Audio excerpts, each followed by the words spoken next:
তৃতীয়ার দিনে কাগজ পিচবোর্ড দিয়ে তৃতীয় শ্রেণীর খুদের হাতে তৈরি ছোট্ট দুর্গা নজর কাটছে সকলের। চন্দ্রযান রাম মন্দিরের পর এবার বাপ্পাদিত্যের হাতে রূপ পেলেন দশভুজা। ঘরে উমা চলে এসেছে, দেবীপক্ষের সূচনা হয়েছে আজ তৃতীয়া। চাঁচল সদর এলাকায় দক্ষিণ পাড়ার তৃতীয় শ্রেণীর এক খুদের হাতে তৈরি ছোট্ট দুর্গা সকলের নজর কেড়েছে।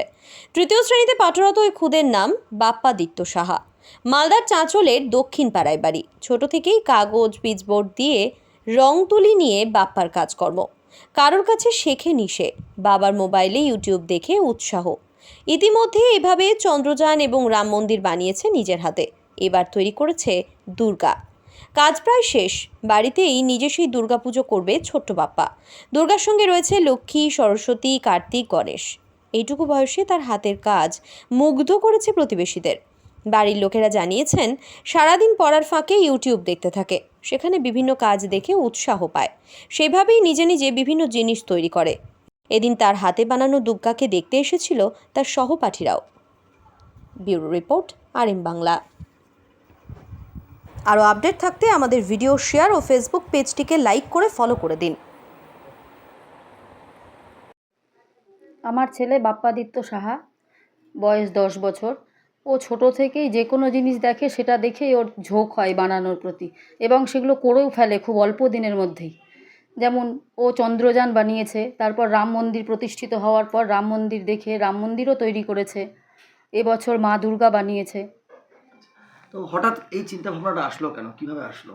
ও ছোট থেকেই ওর এগুলোর প্রতি নেশা আছে, যা দেখে সেগুলোই ও চেষ্টা করে যে তৈরি করব, এবং আমরা বাড়ির সবাই ওর সাপোর্টেই আছি। কোথা থেকে মানে কিভাবে দেখে এটা, কিভাবে তৈরি করে, মানে কার কাছ থেকে শিখলো?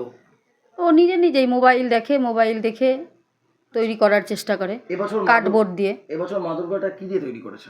কার্ডবোর্ড দিয়েই তৈরি করেছে। কদিন সময় লেগেছে? 3 থেকে 4 দিন সময় লেগেছে। আচ্ছা, তো আমরা দেখলাম রাম মন্দিরও বানিয়েছে, একাধিক জিনিস সরঞ্জাম তৈরি করেছে। তো এটা মানে কেমন লাগছে বাবা মা হিসেবে?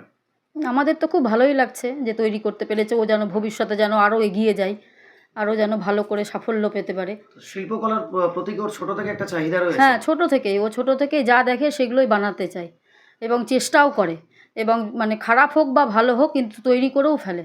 এটা পড়াশোনার ফাঁকে? হ্যাঁ, পড়াশোনার ফাঁকে এগুলো করে। কেমন লাগছে এই যে এবার দুর্গা প্রতিমা তৈরি করেছে, দশভুজা দুর্গা তৈরি করেছে? ভালোই লাগছে, আমাদের তো খুব আনন্দ লাগছে যে করতে পেরেছে ও। ছেলে বলছে পূজা দিবে সিংহাসনে বসে, কি বলবেন মা হিসেবে, কি পূজা করবেন? মা দুর্গাকে পূজা করবে ছেলে এবার? না, আমি তো বলবো যে পূজা যেন না করে, কারণ প্রতি বছর যদি ও না করতে পারে, যেন তৈরি করেছে এটাই। আপনার নাম? আমার নাম পপি সাহা।